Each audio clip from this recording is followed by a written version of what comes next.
ہماری محفل کی خوشبختی کے پیر طریقت رہبر شریعت درویش اہل سنت حضرت پیر سید ظہیر عباس شاہ صاحب نوری آپ بھی تشریف فرمائے۔ تو مفتی صاحب کی بات ہو رہی ہے، نبی کریم صلی اللہ علیہ وسلم پر درود بھیجنا یہ ایسا فعل ہے کہ رب بھی یہ کام کرتا ہے، رب کے فرشتے بھی۔ مفتی صاحب آپ آگے فرماتے ہیں جس طرح نئے مہینے کے چاند پر سب کی نظریں ہوتی ہیں، اسی طرح آمنہ کا چاند وہ واحد شخصیت ہے جس پر سب کے سب درود پڑھتے ہیں۔ سبحان اللہ۔ جس پر سب کے سب کیا کرتے ہیں؟ درود پڑھتے ہیں۔ یہ ایسا چاند ہے جس پر خالق کی نظر بھی ہے، خالق کی مخلوق کی نظر بھی ہے۔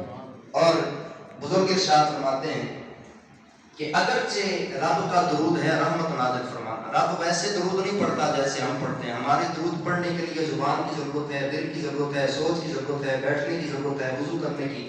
رب اس سے پاک ہے۔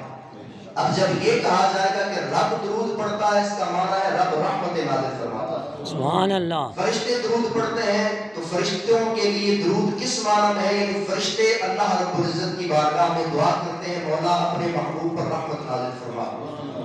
اور جب ہم مسلمانوں کو حکم ہوتا ہے تو ہم بھی اللہ کی بارگاہ میں عرض کرتے ہیں، یعنی رب نے ہمیں فرمایا تم درود بھیجو، ہم کہتے ہیں اللہم اے مالک تو بھیج، اے مالک تو رحمت نازل فرما۔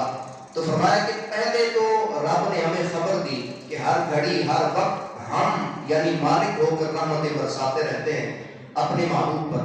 پھر ہمیں بھی حکم دے دیا کہ تم بھی درود پڑھو۔ تو مفتی صاحب نے سوال اٹھایا کہ مانگی تو وہ چیز جاتی ہے جو پہلے موجود نہ ہو، رحمتیں تو پہلے نازل ہو رہی ہیں، اب رب نے پھر ہمیں کیوں حکم دیا کہ رحمتیں نازل فرماؤ؟ رب نے ہمیں کیوں حکم دیا کہ رحمتیں نازل فرماؤ؟ تو اللہ رب العزت کے پیارے محبوب کے پیارے غلام نے بڑا پیارا جواب عطا فرمایا۔ فرمایا وجہ یہ ہے کہ فقیر جب کسی دروازے پر مانگنے جاتا ہے تو گھر والے کی بھی خیر کی دعا مانگتا ہے، گھر والے کی اولاد کی بھی خیر کی دعا مانگتا ہے، مال کی دعائیں مانگتا ہے، مالک کا گھر آباد ہو جائے، بچے زندہ رہے، مال سلامت رہے۔ مالک سمجھ جاتا ہے کہ بھکاری ہے لیکن بڑی تہذیب والا ہے، مانگنے آیا ہے لیکن اس کو بڑا سلیقہ ہے مانگنے کا، مانگنا چاہتا ہے مگر ہمارے بچوں کی خیر مانگ رہا ہے۔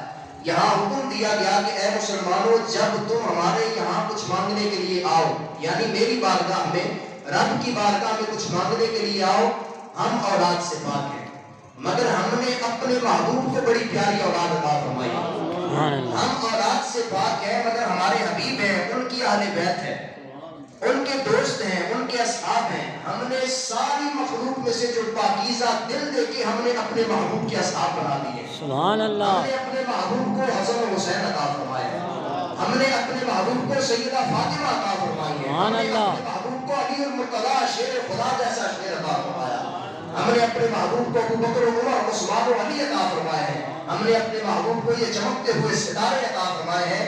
فرمایا کہ تم ان کو دعائیں دیتے ہوئے آؤ تو جن رحمتوں کی ان پر بارش ہوگی رب ان کی برکت سے تم پر بھی چھینٹے برسا دے گا۔ سبحان اللہ، سبحان اللہ۔ تم پر بھی کیا برسا دے گا؟